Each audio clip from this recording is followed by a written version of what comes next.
Ciro Gómez Leiva por la mañana. 8:10. Sofía, buenos días. Buen día, Ciro. Actualizó el Secretariado Ejecutivo del Sistema Nacional de Seguridad Pública las cifras de incidencia delictiva. Recordarás que el martes estuvo todo el Gabinete de Seguridad ahí en Palacio Nacional, pero no nos dieron los números. Monex es el puente que te conecta en un mundo donde las fronteras se digitalizan, porque apoyamos a las empresas mexicanas desde hace 39 años con sus proyectos globales, lo que nos ha consolidado. Solo hicieron ahí unas comparativas de porcentajes de cuánto, según ellos, había bajado en determinado periodo que ellos habían escogido. Pues ya están los datos desglosados en el sistema del secretariado. Y, a ver, en números de homicidios, podemos decir que hay una reducción, es la buena noticia, baja de 89.3 diarios en septiembre a 84.9 diarios en octubre, que es el primer mes de la... Homicidios más feminicidios. Homicidios más feminicidios, sí. Hubo una reducción. El porcentaje diario en septiembre fue 89.3 y en octubre bajó a pues prácticamente 85, ¿no? 84.9. Eso homicidios y feminicidios. Eso los homicidios y feminicidios. Hay una reducción total, tanto en homicidio, tanto en feminicidio, y como incluso son menos días en septiembre que en octubre, pues el promedio baja bastante. Pero si vemos el resto de los delitos, Ciro, hay un aumento en el resto de los delitos importantes. El secuestro pasa en septiembre de 23 carpetas de investigación a 34 carpetas de investigación. Eso en números de víctimas son de 32 en septiembre a 48 en octubre. La extorsión también aumenta de 841 carpetas a 882, que en víctimas son 888 a 943. Y el robo también aumenta, el robo total pasa de 43.600 en septiembre a 47.300 en octubre, Ciro. Eso es lo que podemos ver en los datos del primer mes de la presidenta Claudia Sheinbaum. Bueno, entonces, una disminución en cuanto a homicidios, aunque las cifras siguen siendo de horror, ¿no? Baja de 89.3 a 85, digamos, pero aumento en secuestros, en extorsiones denunciadas. ¿Quién sabrá cuántas cuántas extorsiones no denunciadas existen?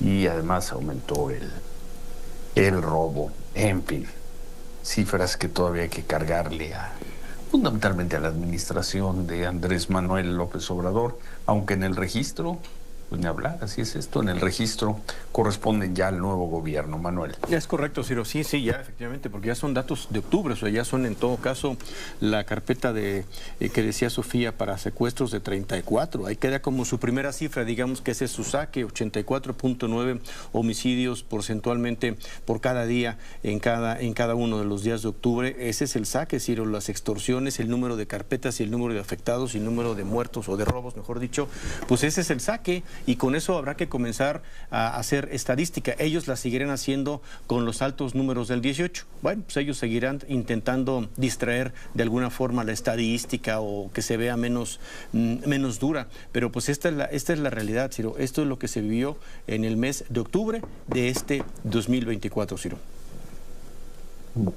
¿Qué más, Manuel? Bueno, y nos sirve también nada más para recordar, Ciro, que estas cifras que presentamos preliminarmente cada día son mucho más bajas que las que se terminan presentando al final del mes. Sí, el primer mes... Estamos en 70 y tantos. 73.9 fue el primer mes en cifras preliminares, que en cifras del secretariado se va a 84.9. Sí. Son 11 homicidios más en las cifras preliminares. Diarios. Son muchos más, son 350 homicidios más. Bueno, gracias. ¿Qué es por gracias, el 30%? Sofía. 30?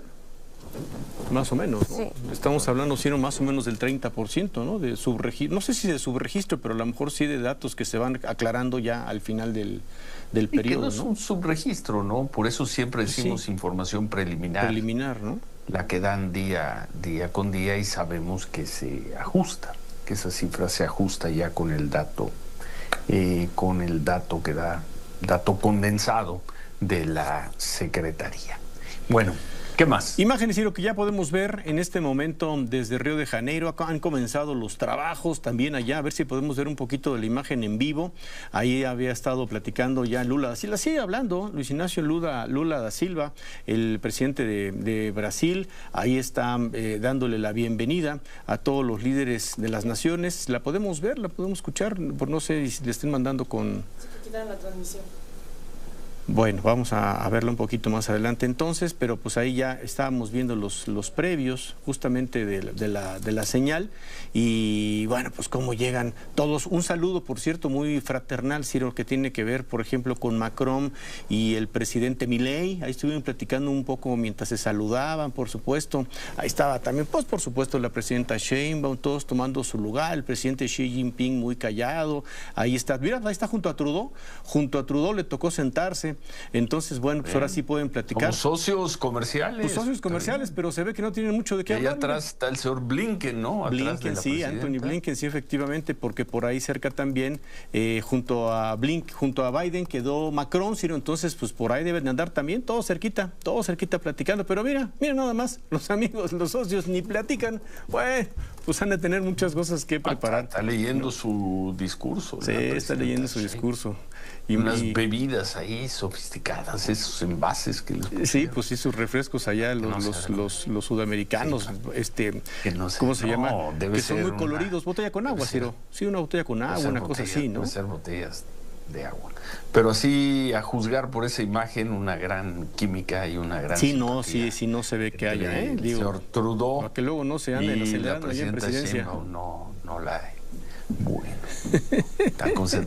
la que está concentrada es la presidenta. No hay que decir, yo leo, lo demás no me importa. Con cara de ya llegué a la fiesta, pero no conozco a nadie. Y pues, mira que sí conoce a todos el señor Trudeau. ¿Cuántas cumbres de estas llevará? Es correcto. Pero bueno, y pues no le hace caso la presidenta Sheinbaum. No sabemos quién está no hay una imagen de quién está a la izquierda. ¿Tienes ahí, por ejemplo?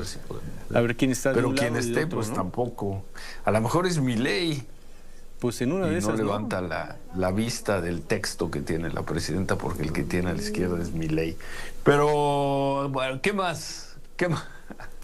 Estamos buscando las imágenes. En cambio, ve atrás a Blinken hablando con un funcionario, debe ser el canciller del gobierno de Brasil. Ellos sí, alguien así. Representación de Naciones Unidas. Pobre señor Trudeau. Pobre Trudeau, ahí lo dejaron frío platicando. Vayan a darle un abrazo, Sofía. Vayan a darle un abrazo. Estoy buscando dónde estaba sentada la presidenta. Estamos justamente buscando, aquí en Ciro, esta para ver quiénes son sus acompañantes en los paneos, ¿no? Ahí, Bueno.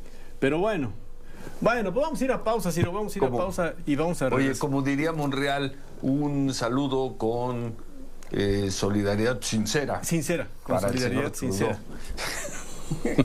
Por esos 2 minutos que ha tenido que pasar allá en Río de Janeiro. Una disculpa sincera. Sin que nadie platique con él. Bueno, pues sí, ni hablar. Sí, el adjetivo, ¿cómo sería una disculpa? ¿Qué? Bueno, vamos a pausa. Terminamos de averiguar qué está pasando allá en Río de Janeiro. Sí, señor, vamos a pausa por lo pronto y bueno, te digo, ya están allá los trabajos, sigue platicando, está dándolos la parte introductoria de estas reuniones que ya sabemos que son más o menos larga en la primera de ellas, después se reúnen a comer, pero bueno, ya nos decía Israel Aldave, sí va a haber un trabajo durante todo el día, allá pues ya son las 11 de la mañana, a mañana avanzada de lunes.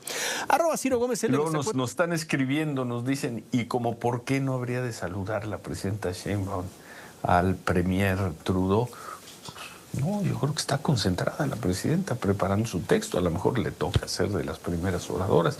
Además, el programa dice que se van a encontrar, ¿no? Que va a haber una reunión. Sí, sus bilaterales. Bilateral, como las llaman, bilateral. Bilaterales, que si platicamos ahorita, ¿qué platicamos al rato? Y el primer ministro Trudeau. Pero bueno, vamos a... No me dejes como a Trudeau. No, señor, claro que no. Manda ¿Qué pausa. pasó? Imagínate. Ya me quedé como... Tú háblame. Y ahí me quedo. Pobre Trudeau. Vamos. Pausa. Vamos a Estamos pausa. por la mañana, volvemos.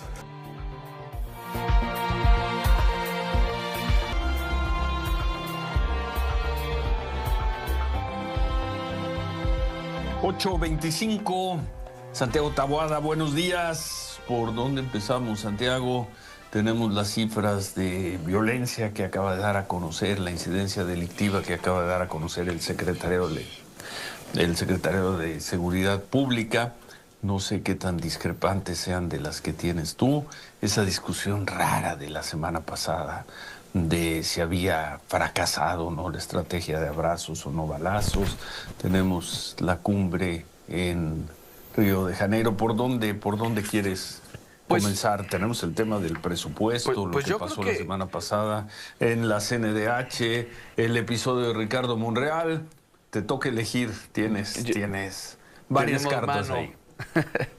Venga. A ver, yo creo que primero quiero decir que tú no puedes sostener que este país, que tu estrategia va a venir acompañada de resultados cuando no se ve reflejado en el presupuesto. Decían que si querías emplear o hablar de amor hacia una actividad específica, pues se vería reflejar el presupuesto. Ciro, es muy sencillo. Y lo digo porque hablamos de áreas importantísimas. Reducción a la defensa nacional, Ciro. Tanto que fueron a debatir en el Senado para este cambio de asignación de la Guardia Nacional a la Sedena, va para abajo el presupuesto. Ahora que están en la creación de la supersecretaría del secretario de Seguridad Pública Federal, para abajo el presupuesto. Ellos dicen que su prioridad es que la gente tenga medicamentos. Bueno, ya vimos la tragedia de la megafarmacia, para abajo el presupuesto de salud. Dicen que ellos atienden las causas, Ciro. ¿No? Se llenan la boca de decir, nosotros vamos por las causas y por eso abrazos y no balazos. Bueno, todas las universidades públicas estatales, todas, Ciro, traen una reducción. Nada más que como se les venía la noche con la reducción a la UNAM y al Poli, una nota informativa, por cierto, bastante chafa. No, perdón, nos equivocamos, sí va a haber más presupuesto para la UNAM y para el Poli. Pero ahí están todas las universidades estatales. Por cierto, fueron hace un año, Ciro, a muchas de estas universidades a hablar con los jóvenes, a decirles que ellos creían que la Cuarta Transformación era el lugar para las escuelas públicas. Ahí están. A la UAM menos 14%, a la Universidad de Guadalajara menos 4%, a la de Colima, a la de Durango, a la Veracruzana menos 4%, el sector cultura menos 30%, ese también que atiende las causas cada vez que hay evento, ¿no? Les gusta mucho decir que nunca antes había nadie volteado a ver la cultura. Ahí está el menos 30%. Entonces, ¿cómo vas a decir que tus prioridades precisamente son la atención a las causas, el que la gente tenga medicinas, que tenga salud, si las reducciones presupuestales? ¿Y dónde aumenta, Ciro? En la transferencia, en el apoyo que al final del día ni va a sacar a la gente de una operación, ni le va a dar a la gente la posibilidad de que ese dinero que le den no se lo anden quitando en el camino para extorsionarlos, para asaltarlos o para violentarlos. Al final, insisto, esto tiene que ver con una definición de un gobierno que tiene hoy la posibilidad de hacer las cosas distinto y lo único que está haciendo es repitiendo la receta, Ciro. ¿Por qué? Porque ahí están las declaraciones del embajador y las declaraciones de la iglesia, la semana pasada, Ciro. La estrategia es una tragedia, es un fracaso y por supuesto va a seguir siendo un fracaso si tú no les das, ¿no?, las condiciones para operar. Tú puedes hacer todas las reformas que quieras. ¿Quieres darle qué? ¿Qué otra facultad quieren más darle a la supersecretaría? Si no le das presupuesto, ¿con qué va a operar? ¿Con qué va a operar la Guardia Nacional que presumes que ahora sí las carreteras y que tenían que pasar un mando militar? Porque eso era el espíritu de la reforma. Ahí está un recorte importantísimo. Pero lo más grave es, Ciro, un presupuesto que le dice, yo gano menos y gasto más. A ver cuánto tiempo dura. La otra vez lo decían en tu programa, Ciro. A ver si no estamos hablando de que la próxima crisis que se viene tiene que ver precisamente con esta tragedia económica de gasto más gano menos, bajan las calificaciones, hay menos inversión. Pueden estar yendo a Palacio Nacional todos los empresarios de México a tomarse la foto. Ya no comen, creo que tamales de chipilín. Creo que ya hay otro menú, pero sigue siendo ya no les piden 20 millones de pesos. Pues no lo sé, Ciro. A lo mejor sí. No lo sé para qué. Antes se los pues, pedían en público. A lo mejor ahora es en privado. Pero fíjate, dicen que necesita Acapulco y que van a inyectar 10,000 millones de pesos. 10 años va a tardar la recuperación de uno de tus polos turísticos más importantes. El otro lo tienes incendiado, ya lo decía Manuel en la mañana. Ahí está otra masacre más, Ciro. Otro lunes más con otra masacre como la de Cancún. 4 muertos. 4 muertos. Y aquí en la Ciudad de México, una persona con 30 balazos en su coche, en Iztacalco. Entonces, al final, ¿cómo van a venir las inversiones? No hay certeza jurídica. No hay un poder que revise a otro poder. Hay inseguridad. Bueno, perdón, Ciro, se está haciendo un cóctel lamentable para quienes vivimos aquí, en donde con calificaciones bajas de inversión, con inseguridad, con proyecciones presupuestales que lo único que tienen es que actividades sustantivas les van a dar para abajo. Entonces, mira, el gran problema es su soberbia. Y ya lo vimos. Me verán en muchos helicópteros, ¿no? Así me verán. Así me verán. Así ¿no? me van a ver, sí. Y ya le dan su zape y ya, entonces todos tranquilos. Pero la soberbia con la que atienden, con la que le da la cara esta cuarta transformación a aspectos tan importantes de la vida pública, la poca importancia que le da a la salud, a la seguridad, la frialdad con la que tratan. Mira, yo lo decía la semana pasada, son familias. Muchas de esas, estos lamentables acontecimientos de inseguridad, ya no es solamente un enfrentamiento es que son entre narcotraficantes. No, ahí están las familias, ahí están comerciantes, ahí están inclusive empresarios sepultados en sus propias bodegas, como en el caso de Aguascalientes. Bueno, Ciro, mi pregunta es, como diría el clásico, ¿y dónde vamos a parar, no? ¿A dónde vamos a parar? ¿A dónde vamos a parar? Bueno. Eso por lo que hace al presupuesto. Presupuesto y seguridad un poco. No. Porque, a ver, y yo lo que digo es... Sí, a ver, no decías. Nada más para mí es importante. Y no hay pretexto, ¿eh? Llevan desde el 1 de octubre gobernando. No es de que les dejaron un presupuesto como antes pasaba, Ciro. Prácticamente entregado, tú lo recordarás, por el último secretario de Hacienda de los sexenios de cierre, ¿no?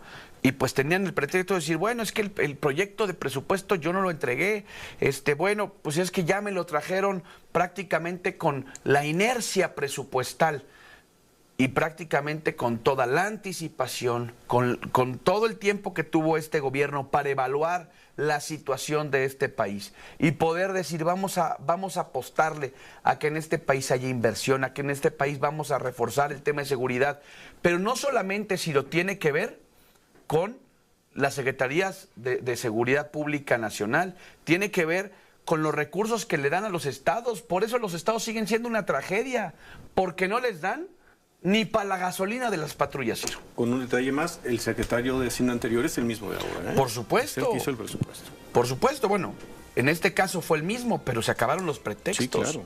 Sí, el mismo. ¿Cuánto tiempo vamos a darle el beneficio de la duda, mi querido Ciro, para que las cosas funcionen en este país? Pues pregunta para ustedes. Vamos a hacer una pausa, regresamos con esa pregunta. 8:35, volvemos. 40, preguntaba Santiago Taboada antes de ir a un corte, ¿cuánto tiempo más vamos a darles el beneficio de la duda? ¿A quiénes, Santiago? Ciro, ¿A quiénes? ¿Al gobierno, a Morena, a la 4T? Y cuando dices cuánto tiempo más vamos a darles el beneficio, ¿a quién te refieres? ¿A diputados, a senadores, a quiénes?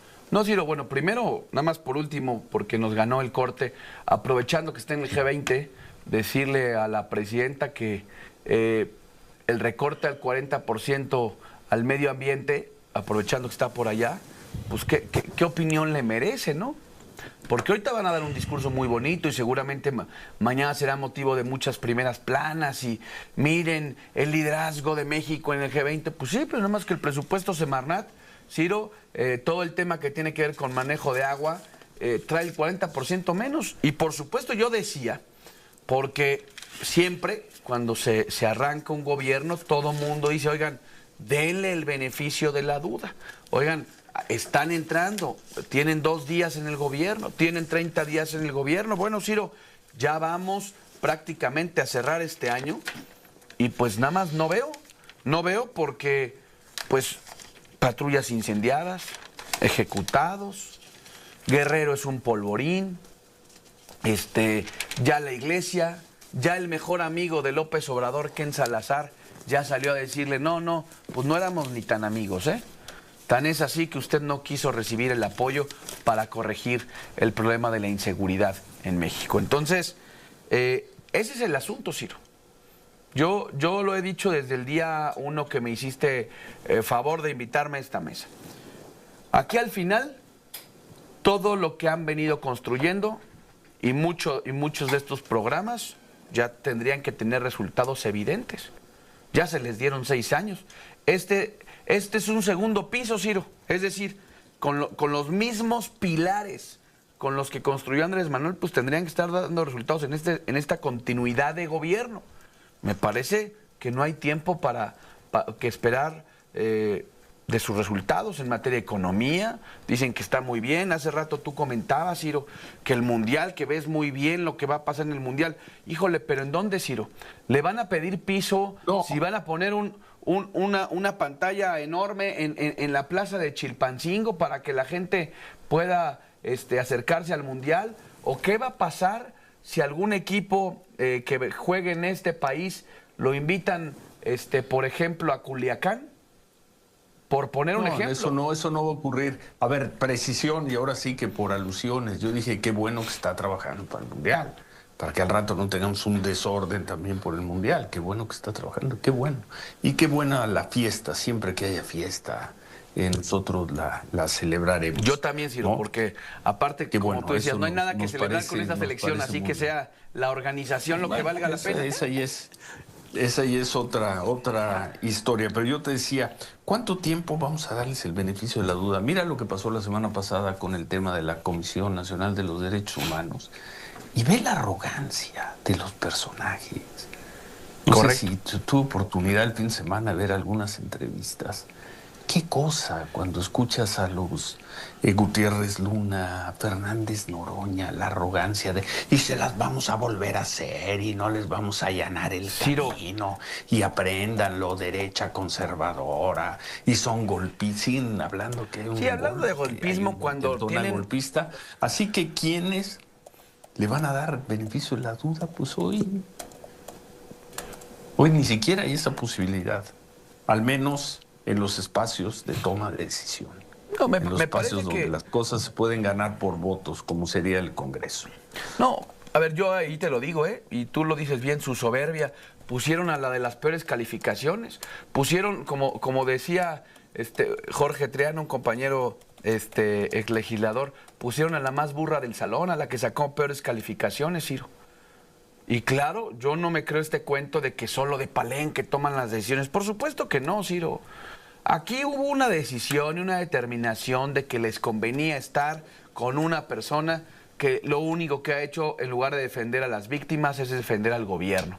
En lugar de defender a las víctimas, es defender al ejército en muchos casos, cuando ha habido eventos muy particulares con respecto a abuso de poder. Esa es la realidad, y la soberbia los está alcanzando, porque los va a alcanzar la realidad, Ciro. Por eso, para mí, el poder decir en esta mesa lo que está pasando, aunque muchos digan, es que no le ven nada bueno, es que por supuesto que hemos planteado aquí alternativas, Ciro. Hemos hecho aquí planteamientos, lo decíamos en su momento con el tema de la seguridad, de responsabilidades compartidas, lo decíamos en el caso del Poder Judicial, y es absolutamente evidente la soberbia con la que, y el desprecio, ¿no?, hacia hacer planteamientos en un gobierno que da tumbos, Ciro, que da tumbos en economía, que da tumbos en seguridad, que prácticamente lo estamos viendo en un presupuesto en que el planteamiento es muy sencillo. Vamos a seguir endeudando. Y ya lo avisó, conste, porque después se enredan en sus palabras. Pero ya lo avisó el coordinador Monreal la semana pasada, que viene una reforma fiscal que van a castigar. ¿A quién, Ciro? Pero le dijo la presidenta que no. Pero porque porque a él le gana el protagonismo, Ciro, porque le ganó la nota. Pero no tengas duda, van a tener para mantener y sostener sus programas, para mantener la cantidad de dinero que le están metiendo a muchos de estos rubros, no hay manera, Ciro, de sostenerlo si no hay una reforma fiscal. No hay manera, Ciro, porque entonces ¿de dónde van a sacar el dinero? El asunto es... A ver, una reforma fiscal es aumento de impuestos. Claro, por supuesto. No le den vueltas. Por supuesto, claro que los van a aumentar. Y por eso nosotros tenemos que venir a decir aquí, oye, con este presupuesto, mira, si tan solo, Ciro, el tema de Dos Bocas y del Tren Maya se salió de todos los parámetros presupuestales de la primera proyección, de la segunda, de la tercera. ¿Y eso qué implica? Porque mucha gente dice, es que ustedes lo que quieren y es que no se repartan. No, ya hay un planteamiento constitucional sobre ciertos programas sociales. Adelante. El problema es que ahora toda la deficiencia de su gobierno lo quieren tapar con dinero. Y decirle, yo te doy muy malos servicios de salud. Toma un programa. Yo te doy el peor servicio educativo, porque no estaría mal meterle una manita de gato a las escuelas públicas de este país, Ciro. Oye, yo no te doy seguridad, porque entonces, pues, ¿para qué te doy seguridad si te estoy dando un apoyo? Ahí están los municipios, ahí están las transferencias, pero lamentablemente la gente sigue diciendo lo mismo. No me siento seguro, este país, las carreteras, los trabajos, los mercados, las zonas en donde hay grandes concentraciones de gente, pues son víctimas de cualquier tipo de delito. Y insisto, dime el Estado que me diga, Ciro. Esto, y como tú bien decías, tenemos, y hay un gran debate siempre en las cifras, te presentan números, la veíamos la semana pasada, estados en cero, ¿en verdad? Cuando ves las noticias criminales y de repente dices, ¿y ese ejecutado? ¿Y ese muerto? ¿Dónde quedó? Y por supuesto, con ese desdén, con esa soberbia, creen que esto les va a durar para siempre, Ciro. Y yo creo que no, Al final lo que está pasando en muchos lugares va a empezar a generar una presión social que no la van a poder detener. Y por eso empecé diciendo, vamos a ver, las universidades públicas estatales, Ciro, la UAM, la Universidad Autónoma Metropolitana, 14% de reducción de presupuesto. Nada más que se les calentó el Twitter y por eso tuvieron que meterle dinero a la UNAM y al Poli. Pero esa es la realidad y lamentabilísimamente lo que pasó en la Comisión Nacional de Derechos Humanos, en que todos los que votaron en muchas otras ocasiones se llenaban la boca, Ciro, de decir que cómo era posible que la intervención de los gobiernos tuvieron la oportunidad de corregir la plana con un mucho mejor perfil, en el caso de la comisión, como en el caso de Nacheli Ramírez, y apostaron por quien ha hecho el peor papel en la historia de la Comisión Nacional de Derechos Humanos. Hasta se atrevió a decir en una entrevista que hubiera sido mejor desaparecerla. Imagínate, ese es el nivel de quien va a defender o quien supuestamente defenderá los derechos humanos que hoy, lamentablemente, le dimos santa sepultura en este país. Bueno, Manuel. Pues sí, Ciro, por ahí. Ahora sí que por ahí las cosas, y me parece nada más este último tema, el de la Comisión Nacional de Derechos Humanos, pues sí, queda, pero finalmente se vuelve a imponer la mayoría y queda fundamentalmente la persona que ellos querían, ¿no? Quería la Presidenta de la República. ¿Quién más quería? Sí. El Ejército.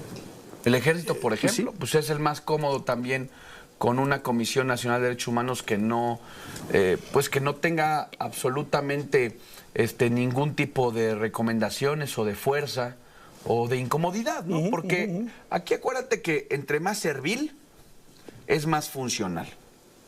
El problema es que cuando te alcanzan estas realidades, pues ya no tienes ni cara con qué defender. Por eso, al final, todo esto, Ciro, tiene que ver como lo de la elección judicial, que ahora tampoco quieren el presupuesto que les pide el INE. No vaya a ser plan con maña de que no quieran instalar todas las casillas, ¿no? Pero bueno, al final está pasando esto en este país, otra masacre en Cancún, otra ejecución en la Ciudad de México, Guerrero, Aguascalientes con este empresario la del Estado sepultado, de México. La del Estado de México. ¿Qué más, Ciro? Lamentablemente, otra semana más, donde no estoy repitiendo lo de la semana anterior, son cifras que se actualizan día con día, día con día. Bueno, pues muchas gracias Santiago Taboada. Y para rematarla, Gracias. pues, qué pena nuestra selección, mi querido Ciro. Ahí nos quedará en la memoria.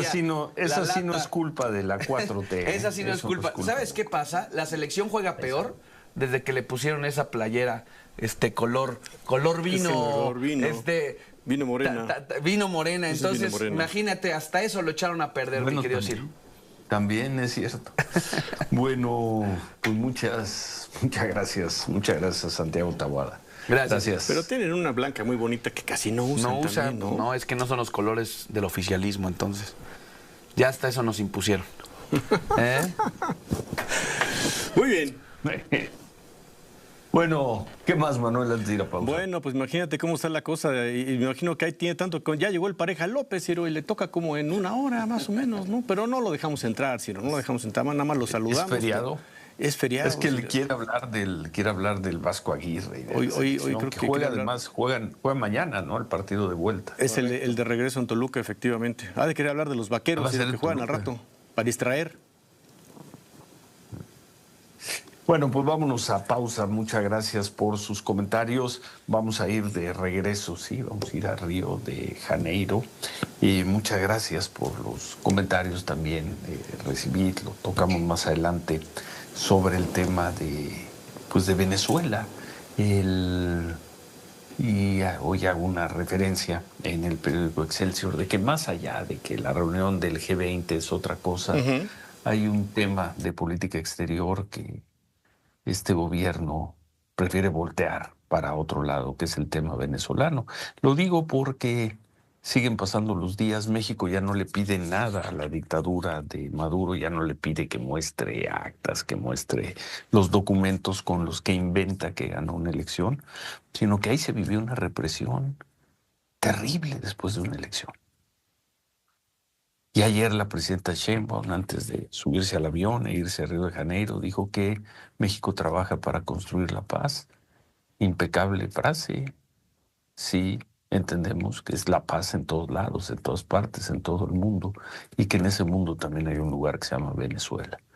Pero, pues, dos liberales, dos personas progresistas, dos personas que lucharon contra las formas de violencia, de opresión, como la presidenta Sheinbaum y el canciller Juan Ramón de la Fuente, ante el caso venezolano, voltean para otra parte. El fin de semana, los venezolanos liberaron a 250 y tantas personas, jóvenes en su mayoría, pero siguen teniendo en la cárcel a más de 2,000. Y de ese tema el gobierno mexicano, ya olvídense del anterior, no dice una palabra. 8:55, hacemos pausa, volvemos.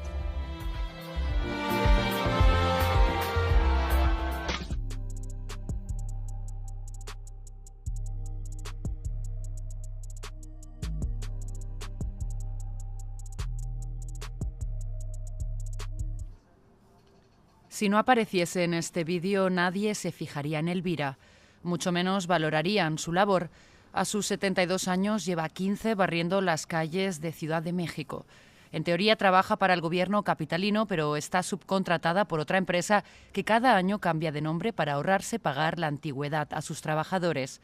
Tampoco tiene vacaciones, ni compensación por horas extra, ni seguro médico, y trabaja 6 días a la semana. O sea, que esta empresa, no tenemos derecho ni de hablar con el supervisor, ni hablar con los supervisores de servicios urbanos, ni hablar con los choferes, o sea que todos nos restringen y nos amenazan. El miedo a ser despedidos impide a los 30.000 trabajadores de limpieza de la ciudad a denunciar unas condiciones de esclavitud. Elvira cobra 1.800 pesos a la semana, unos $90, el salario mínimo. Pero si falta un día le llegan a descontar una tercera parte. Todo esto lo investigó la cineasta Luciana Kaplan en su documental recién estrenado Tratado de Invisibilidad, donde revela el desinterés de los gobiernos federal y capitalino para frenar este abuso laboral. Desde la Secretaría del Trabajo, algunas de estas empresas, y había un reporte muy serio, ¿no?, de las malas prácticas de estas empresas, y los volvían a contratar. Entonces, no es que no sepan, sí saben lo que están pasando, pero pues se quieren desentender de eso, porque es un negocio redondo tanto para el gobierno como para las empresas. En 2021, la pasada administración de López Obrador reformó una ley para regular la externalización.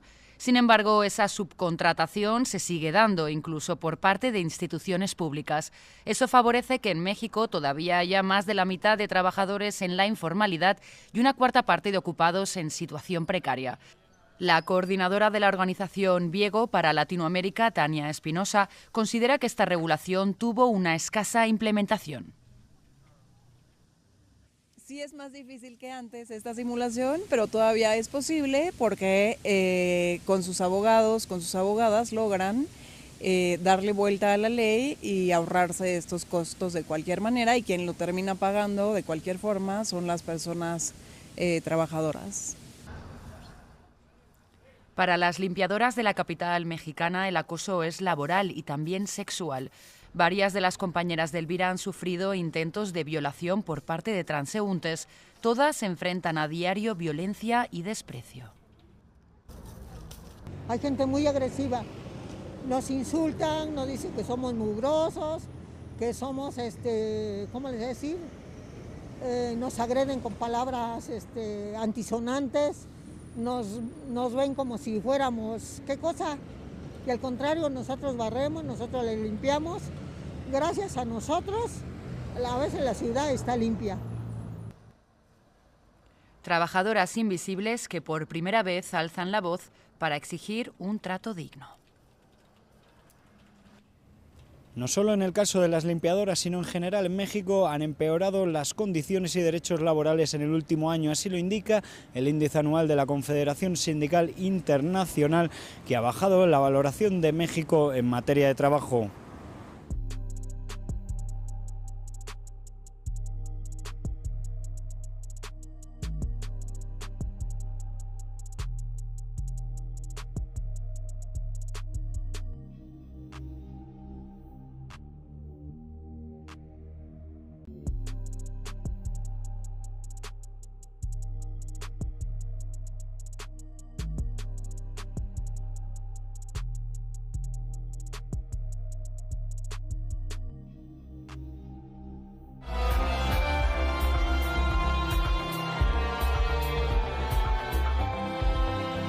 De la mañana, Lourdes, buen día.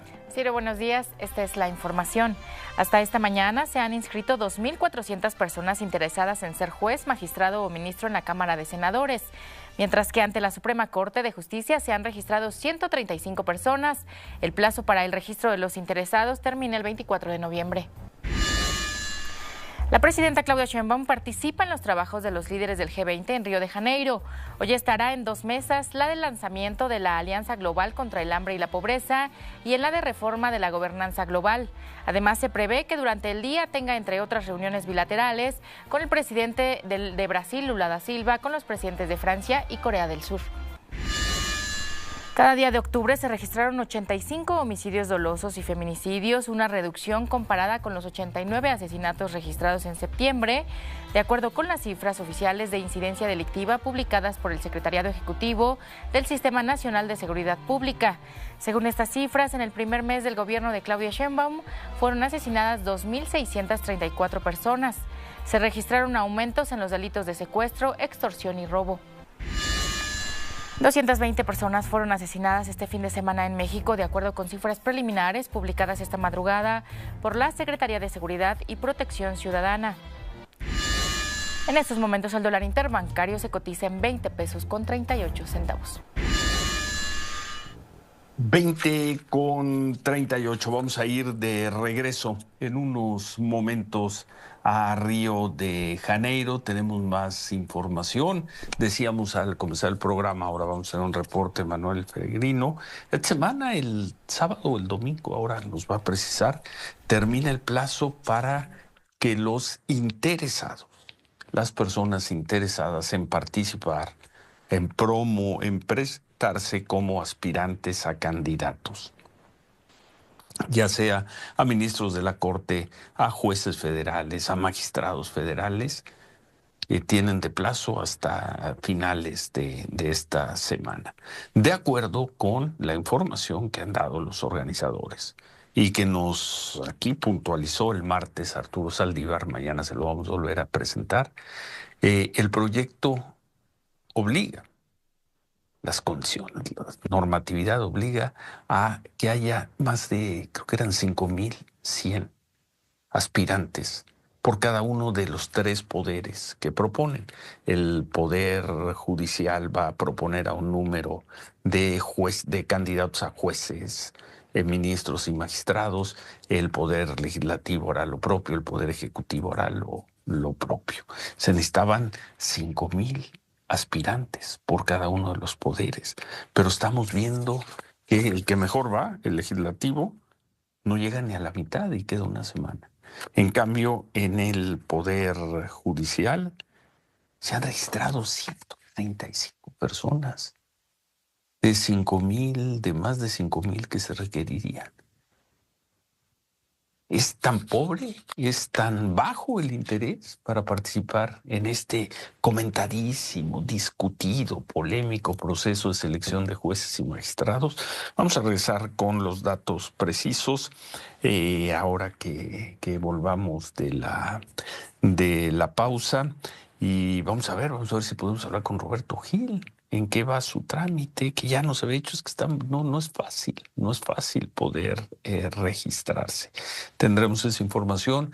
Gracias, muchas gracias por sus comentarios. Muchas gracias también por los comentarios sobre Santiago Taboada, como todos nuestros colaboradores en ese horario. Pues hay personas que los quieren mucho y hay personas que no. Pero pues Santiago, en este espacio, Santiago Taboada, dirigente del PAN, Santiago Taboada, ex alcalde, Santiago Taboada, ex candidato, en este espacio es compañero nuestro, como lo es Epigmenio, como lo es Arturo Saldívar, como lo es Germán Martínez. Gracias, como sea, eso sí, gracias siempre por sus comentarios y gracias también por sus críticas. Son las 9:05, hacemos pausa, volver. Anímate. 9:10, tiempo de México, y 2 horas después, ¿cómo van las cosas en Río de Janeiro? De nueva cuenta, buen día, Israel Aldave. Hola, Ciro, Manuel, ¿qué tal? Gracias. Muy buenos días. Pues ya se llevan a cabo estos trabajos de carácter privado aquí en la cumbre del G20 en Río de Janeiro. En la sesión inaugural, Ciro, tal como lo habíamos señalado, el presidente anfitrión, el brasileño Luis Ignacio Lula da Silva, hizo la presentación de esta iniciativa que impulsa la Alianza Global en contra de la pobreza y el hambre. Dijo que el mundo vive tiempos muy difíciles, con guerras, enfrentamientos, pero sobre todo con la profundización de la pobreza y da la desigualdad. Por eso este llamado a todos los países miembros de este G20 para que puedan cerrar filas en torno a esta propuesta y cada vez se pueda avanzar más en terminar, en erradicar la pobreza y por supuesto el hambre. En este panel, Ciro, como lo comentábamos, participa la presidenta de México, Claudia Sheinbaum, por espacio de 5 minutos. Como ya lo señalábamos, estos trabajos ya se llevan a cabo en estos momentos a puerta cerrada. Una vez que concluyan, a la 1 de la tarde, hora local, se van a dirigir al almuerzo que ofrece el presidente anfitrión y posteriormente van a regresar a la mesa de trabajo ya para hablar de la gobernanza. Nos encontramos en estos momentos aquí en este Centro Internacional de Prensa, en donde pues están todos los medios de los distintos medios de comunicación del mundo dando cobertura a esta cumbre del G20, Ciro. ¿Y dónde están los chinos, Israel? Decía Manuel que había no sé cuántos periodistas chinos, ¿no? Pues no se juntan con ustedes. Yo no veo ninguno. Ah, bueno, sí, ya vimos a una periodista, parece. Fíjate, Ciro, son 130 los periodistas chinos que están acreditados para dar cobertura a esta cumbre del G20. Voy a pedirle aquí a mi compañero Alberto Muñoz Tlawis que nos presente. Pues mira, aquí tenemos a una china, pero fíjate que ya la ellos vimos ahí de tienen espaldas. todo una logística, llamémosla así, Ciro. Ellos se transportan incluso hasta en cuatro camiones y los llevan a distintos puntos aquí en este Centro Internacional de Prensa. Como ya te lo comentaba, en estos momentos ya se llevan a cabo los trabajos a puerta cerrada, ya ingresaron todos los mandatarios y jefes de Estado, pues ya la situación en lo que toca a la cobertura mediática se ha relajado por un momento. Es por eso que en estos momentos pues no hay muchos de estos representantes asiáticos aquí en la cumbre del G20. Bueno, ya luego nos contarás, escucharemos tus crónicas, por qué estaba tan cortante la presidenta Sheinbaum con el premier Trudeau hace unos momentos. No lo volteaba a ver, pero se van a encontrar al rato, ¿no? Es una de las reuniones que tiene programada la presidenta.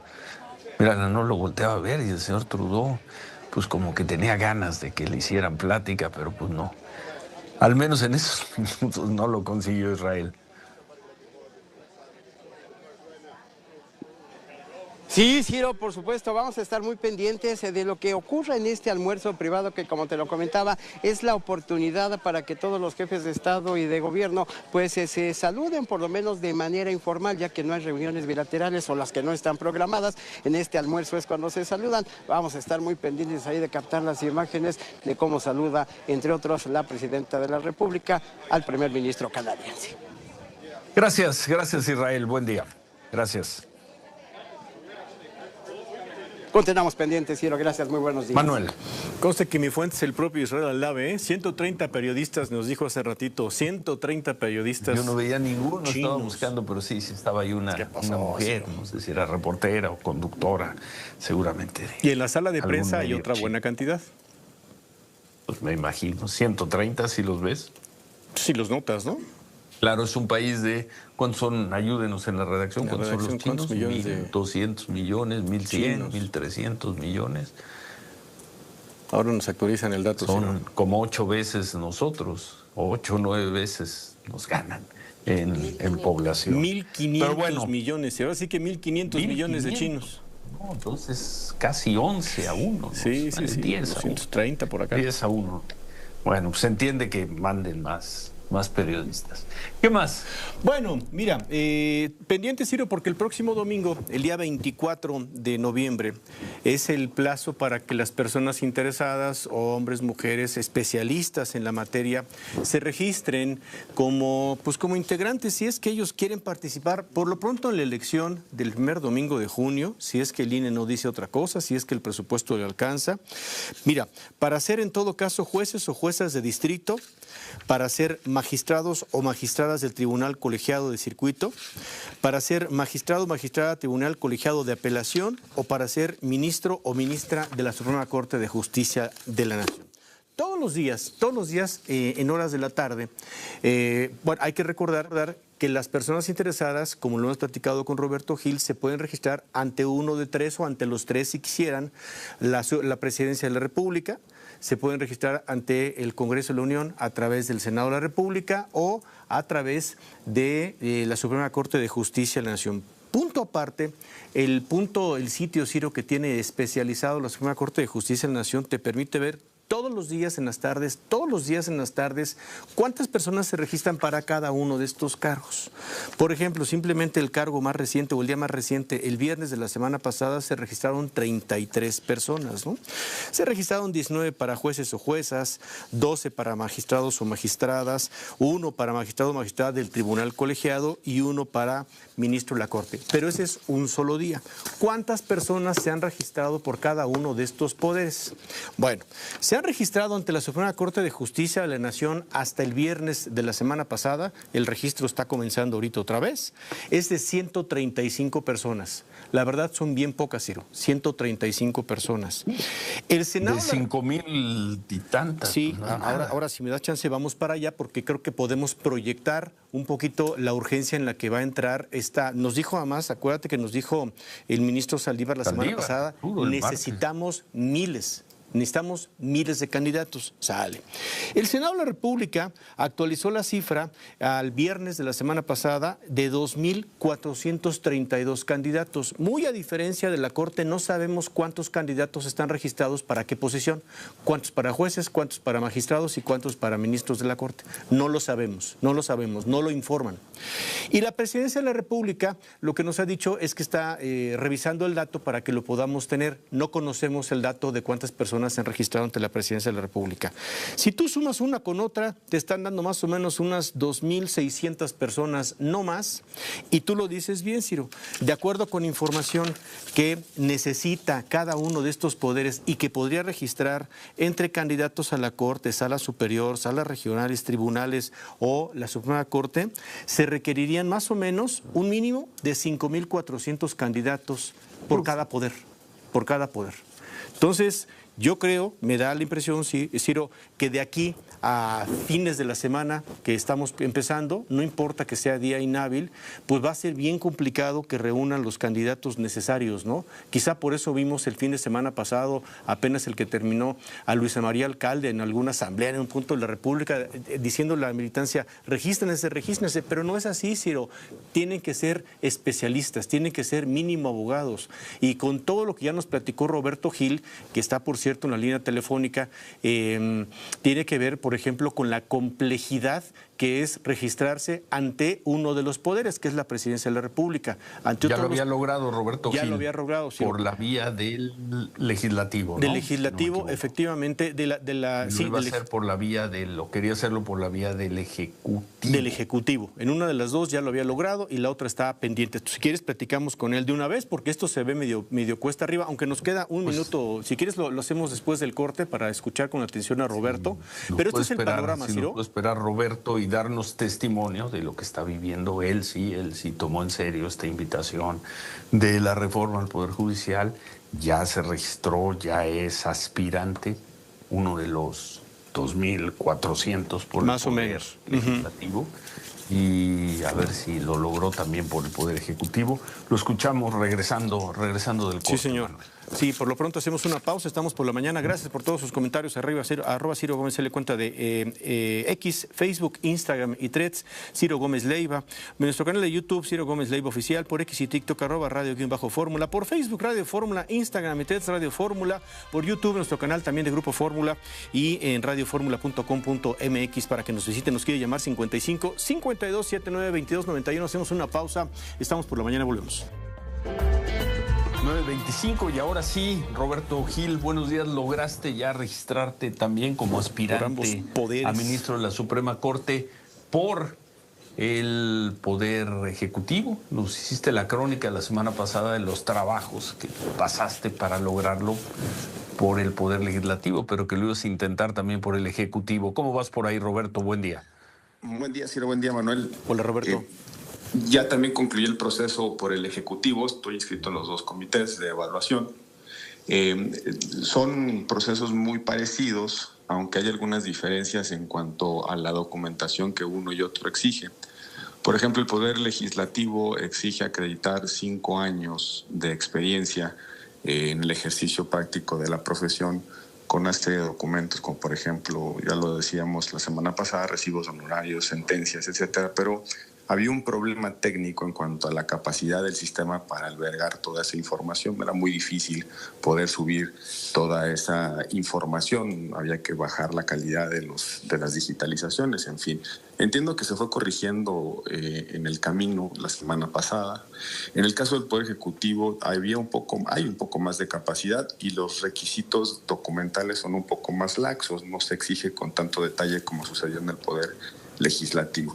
Ahora, Ciro, yo sí creo y veo con mucha preocupación el ritmo que está tomando las inscripciones.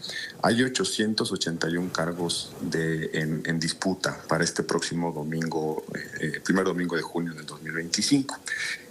Recordarán que buena parte de los jueces magistrados han renunciado al famoso pase automático. Es decir, los jueces, magistrados y ministros en ejercicio tenían un derecho, para decirlo pronto, de presentarse de manera directa sin pasar a los comités de evaluación. Es decir, ellos con el solo hecho de expresar su intención quedaban inscritos prácticamente para estar en la boleta, a cambio de una cosa muy perversa regla, a mi juicio, es que podían perder su antigüedad para efectos de liquidación. Entonces esa era como la pistola en la mesa. Bueno, si quieres presentarte, a ver cómo te va, pero si pierdes, no tienes pensión, o mejor renuncia ahora y puedes aspirar a que te reconozcan tu antigüedad. Entonces muchos jueces, juezas, magistradas, ministros decidieron no presentarse en el pase automático. Vimos la renuncia de 8 ministros de la Corte a ese derecho y un tanto de jueces y magistrados. Ahora, todo parece indicar, ojalá no termine así, porque esto va a tener, digamos, podría tener un desenlace de un fracaso. Si no hay al menos un candidato que esté en la boleta en esas 881 plazas, ¿qué pasa? Pues si no hay candidato, pues simplemente no podría haber elección. No sé si y no habrá juez, o no habrá magistrado. No, ese es el problema. No hay juez y no hay magistrado. Y yo anoche estuve revisando las reformas reglamentarias y no encuentro una facultad de sustitución de esos jueces y magistrados que no van a resultar electos. Pero veamos nada más el volumen de propuestas que tiene que integrar cada comité. Dice en la Constitución que para ministros de la Corte, magistrados de la Sala Superior del Tribunal Electoral, Tribunal de Disciplina, el comité de evaluación tiene que elegir a 10 por cada cargo en disputa. Cada comité, 10. Pues se va la toma y se reduce a 3. Pero el resto de jueces y magistrados tiene que haber por lo menos 2 por cada poder. Entonces, es un volumen muy importante de perfiles que a estas alturas debieran estarse inscritos, deben estar inscribiéndose, ya inscritos, de hecho, a una semana. Lo decíamos en la ocasión anterior, a lo mejor como buenos mexicanos vamos a esperar hasta el último momento. No sé si como se ha venido comportando los sistemas van a poder atender una demanda que se pueda acelerar al final de esta semana, porque esto concluye el domingo. Pero el hecho de que no tengamos información más transparente impide que hagamos los cruces. Por ejemplo, puede haber juzgados colegiados, la propia Corte, el Tribunal de Disciplina, que pueden tener generar un poco más de interés. Pero puede haber jueces, juzgados y tribunales de colegiados que no estén motivando el interés de nadie. Entonces, no se permite a una persona aspirante ver dónde hay más tráfico o dónde de plano está vacante. Puede darse el caso que una sola persona se inscriba a un juzgado y gane por default. Pues sí. Si es el único candidato. Es el único candidato. Basta con que su mamá vote por él para que tenga la regla del mayor número de votos que otro candidato que no existe. O él mismo. Pues sí. Sí, Híjole. o él mismo. Entonces, se empieza a ver esto muy problemático. Yo creo que pensaban que iba a ser una cosa mucho más atractiva. Hay mucha incertidumbre en las reglas. Yo insisto, yo me he inscrito con mucha seriedad, pero cada vez que aparecen este tipo de cosas, te vas dando cuenta, independientemente de lo que resuelva el INE con respecto al presupuesto y lo que resuelva el Tribunal Electoral en esta semana con respecto a las suspensiones que han sido dictadas por jueces de amparo, hay muchas incertidumbres. Como lo he dicho en otros momentos, no sabemos cómo se va a hacer campaña, con qué dinero se va a pagar, qué va a pasar con la pauta de radio y televisión. Pero ahora tenemos un problema previo que por lo menos no estaba considerado en los momentos iniciales de este proceso. Que no hay candidatos. Que no hay candidatos. Bueno, por lo pronto tú ya estás ahí. Gracias, Roberto. Al contrario, Ciro, buen día. Gracias, Manuel. Saludos a todos. Adiós, Roberto. Gracias. Oye, Ciro, gracias a Roberto Gil.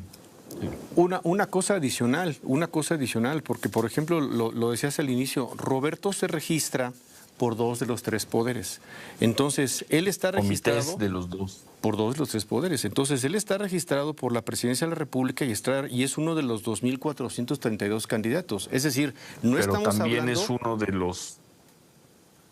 También es uno de los... ¿Cuántos eran del poder? Decías del poder... no, esa no sabemos del... No, la de la presidencia no, la vamos a averiguar y la sumamos, Ciro. Pero fíjate, ahorita suman, Senado y Suprema Corte suman 2.567, pero entonces si le sumáramos los de presidencia, no hablamos de tantas personas diferentes, sino podemos estar hablando de personas que se registran una vez en un poder, el mismo candidato en otro poder, y te puede registrar por los 3 poderes, ¿eh? O sea, puede no ser, y sé que en este programa no nos dedicamos a este tiempo verbal de los podrías, pero esta es la realidad. Puede no ser 2.567 candidatos, sino muchos menos, muchos menos, porque tienes la capacidad de poder o la posibilidad de poder inscribirte en 3 poderes, en los 3 poderes. Eso puede ser todavía más complicado. Y como bien decías al inicio, vamos por 5.410 candidatos mínimo. Eso por 3. Eso por 3, pensando en que pues por cada uno de los cargos, en cada poder se inscribiera uno, ¿eh? Pero si tú quieres de 15,000, van 2.567. Bueno, Sofía, ya se difundió el borrador del discurso de la presidenta Sheinbaum, que dará en unos minutos en Río de Janeiro. ¿Qué dice? Difunde ya, Presidencia, el borrador del discurso que ya dio la presidenta allá en... Ya lo dio. En Brasil, ya lo dio. Esto ya fue en las reuniones. Entonces ya no es el borrador, es el discurso. Pues ellos lo que difunden es el borrador, en el entendido de que ella, al estarlo diciendo, puede cambiar alguna frase, alguna palabra, por eso lo difunden como borrador. Pero básicamente lo que dijo la presidenta fue: vengo a nombre de un pueblo generoso, solidario y sabio a hacer un llamado a las grandes naciones a construir y no a destruir, a forjar la paz, la fraternidad y la igualdad. Llámenos idealistas, pero lo prefiero a ser conformistas. La propuesta es establecer un fondo para destinar el 1% del gasto militar de nuestros países para llevar a cabo el programa de reforestación más grande de la historia, lo cual significaría liberar unos 24,000 millones de dólares al año, 12 veces lo que ya destina México, para apoyar a 6 millones de sembradores de árboles que reforestarían 15 millones de hectáreas, algo así como 4 veces la superficie de Dinamarca, de Guatemala, Belice y El Salvador juntos, o el 30% de Suecia. Es lo que propone la presidenta. Dice: ¿qué está pasando en nuestro mundo? Que en tan solo 2 años el gasto en armas creció casi el triple que la economía mundial. ¿Cómo es que la economía de la destrucción alcanzó un gasto de más de 2.4 millones de dólares? ¿Cómo es que 700 millones de personas en el mundo aún viven por debajo de la línea de pobreza? Esto es parte de lo que dijo la presidenta allá en aquella primera sesión de trabajo, lucha contra el hambre y la pobreza, en la cumbre del G20, Ciro. Bueno, 9:35, volvemos.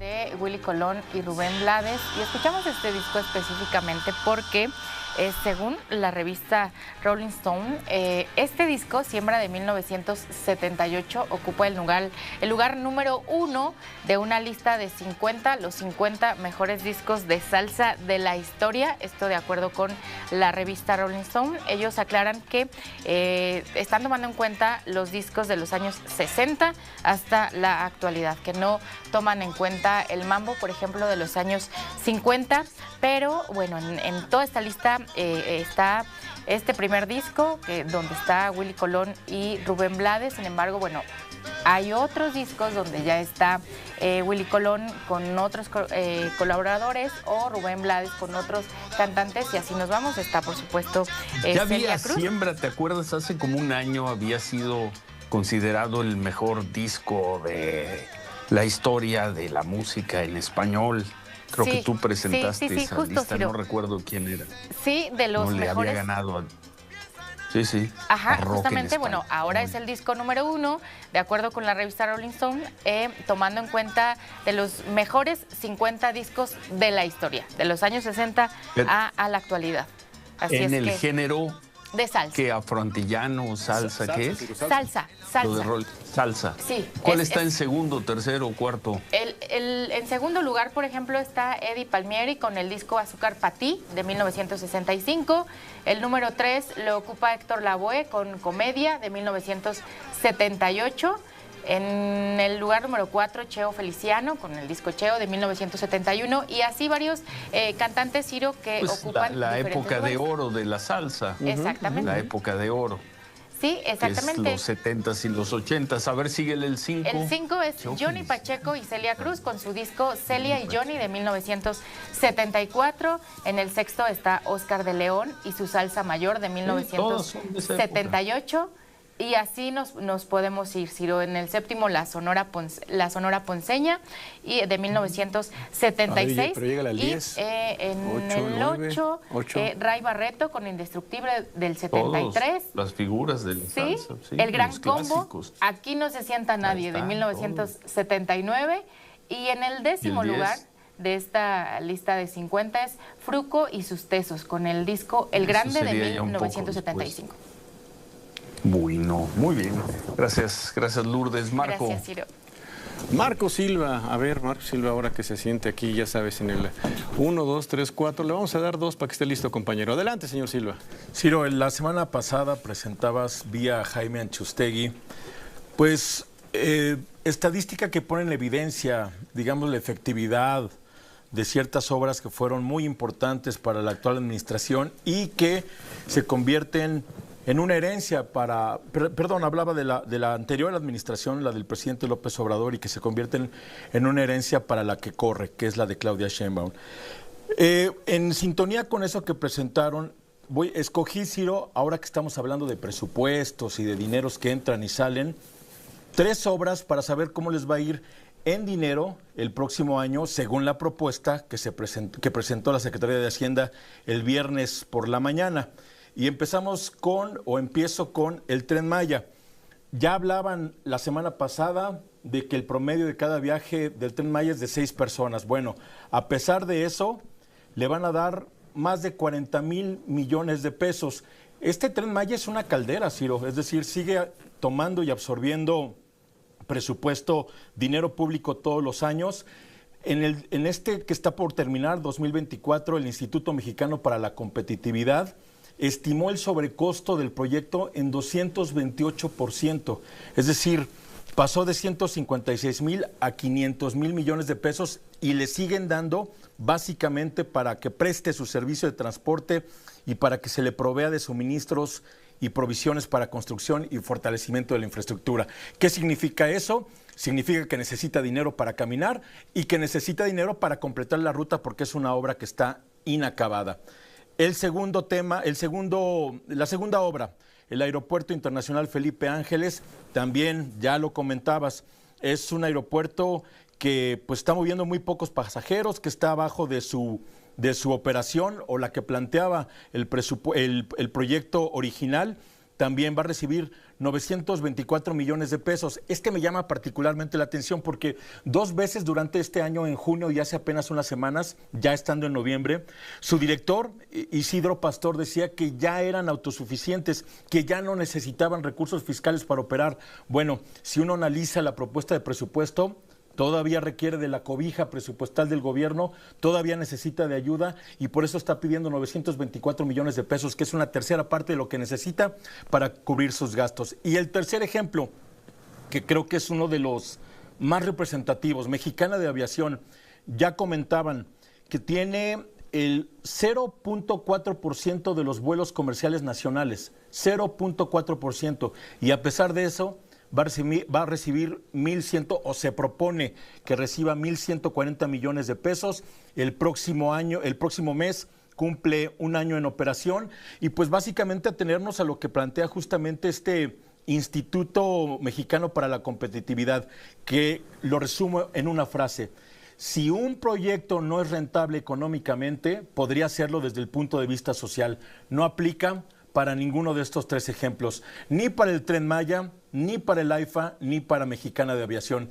Y ya como apostilla, algo que nos gusta o que a mí me gusta seguir mucho, que es la más maldita de las obras malditas. Pues, ¿qué crees? también pide dinero para el próximo año. El tren México-Toluca. El tren interurbano ¿También? México-Toluca también pide ¿Cuánto? 1.556 millones de pesos. Es decir, para terminarlo, Ciro, porque no está, le faltan 2 kilómetros para llegar a la terminal observatorio, para terminar la parte que le corresponde de este centro multimodal en observatorio. Y una vez más, ¿cuál es el sentido de esta obra? Y te voy a dar un dato muy reciente. Entre viernes y sábado, el tren interurbano, la estación Santa Fe del tren interurbano que inauguraron a principios de septiembre, dejó de funcionar casi 5 horas. Sí. Hacía traslados en un tramo que normalmente se recorre en 35 minutos o al menos. Y Esa decía reparación de vía, fue el letrero que pusieron ahí. Imagínate, en un fin. tramo de 35 minutos llegó a ser 2 horas con 20. ¿Dónde está la utilidad de un transporte que multiplica de esa manera sus tiempos de traslado? Ya no está en manos de la Secretaría de Infraestructura y Comunicaciones y Transportes, lo opera Banobras. Le preguntamos 1000 veces durante el viernes de qué era el problema, a qué se referían, cuál era la bronca técnica. Nadie supo responder, pero es un tren emproblemado en la estación Santa Fe y a pesar de ello está inacabada y a pesar de ello o por ello está pidiendo 1.556 millones de pesos para el próximo año. Pues sí. Gracias, Marco. Buen día. Gracias. Cambio de tema, pareja, buen día. Venga, pareja. Buen día. López. La selección, pareja, la selección. ¿Cuál selección, pareja? Dile, ¿cuál selección?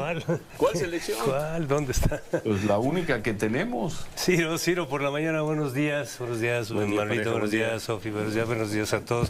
Sí, la verdad, pobre debut de la selección allá en Honduras, pero ¿sabes? Lo que me es molesto sobre todo es qué vergüenza, ¿no? Que la agresión sobre Javier, que a pesar de... pareja, qué vergüenza. Qué salvajada, pero háblanos de la selección. Sí, no, pareja. sí, pero sabes que hay una cosa que no a mí nos vamos a poner a criticar a la afición de Honduras. No tanto eso. ¿Sabes a quién critico? A los auxiliares de Javier. Los auxiliares también tienen que proteger a su director técnico a sabiendas de cómo es la gente allá, a pesar de que ganaron, ¿eh? Pero lo que sí me es molesto es que no hayan cubierto a su técnico. Entonces, para mí sí, eso es una vergüenza que haya pasado esto. No, afortunadamente, dentro de lo que cabe, pues fue ahí le cortaron y sangró mucho, pero espero que no haya consecuencias graves, que no creo que las haya, que no. Ciro. Entonces, pero bueno, mañana, ¿y el fútbol? En cuanto al fútbol en México mañana yo creo que tiene la gran posibilidad de revertir este marcador, estando en Toluca. Hay jugadores que yo creo que van a ser titulares y que debieron haber sido titulares en el primer partido y yo veo a la selección en la siguiente fase, Ciro. Así que en caso de que haya empate, pues sabe que hay un tiempo extra y ya después penaltis, Ciro. Pero la selección yo creo que va a estar en la siguiente fase. Así. En cuanto al play-in, rápidamente, Ciro, en los 2 partidos del play-in, el juego 1, Xolos América, sabe que el que gane de este partido pasa a la liguilla. En el juego 2, Chivas contra el Atlas. El que pierda de este juego 2 jugará, el ganador del juego 2 pasa ahora sí a jugar contra el perdedor del juego 1. Y el sábado 23 será el partido definitivo para complementar los 8 equipos que van a jugar la liguilla. Sino en cuartos de final ya tenemos algunos partidos definidos, como son el San Luis contra Tigres. San Luis son juegos de ida, y Monterrey contra los Pumas. Ciro, Cruz Azul y Toluca van a esperar rivales. Ciro. ¿Al Cruz Azul le puede tocar el América o no? No, por lo que vemos. No, en la siguiente no. No, en la siguiente no, hasta la, digamos, semifinal más o menos. Yo creo que sí, ahí sí le tocaría a Cruz Azul, que sería un buen partido, ojalá que se dé, ¿no? Lo revienten pronto el Cruz Azul. No, que los Xolos no es tan fácil ahí, y sobre todo ahí en su casa, juego en cancha sintética, no es nada fácil, ¿no? Para el América va a estar difícil, pero pues bueno, su afición está muy esperanzada de que pasen a la siguiente ronda. En cuanto rápidamente a la Liga de Naciones, Liga de Naciones de la UEFA. Ganaron todos los favoritos, Inglaterra, Portugal, Alemania, España, Italia. Y Francia empata con Israel. En cuanto a las eliminatorias de la Conmebol, Brasil 1-1 con Venezuela, Uruguay 3-2 sobre Colombia, un partido durísimo, pero durísimo.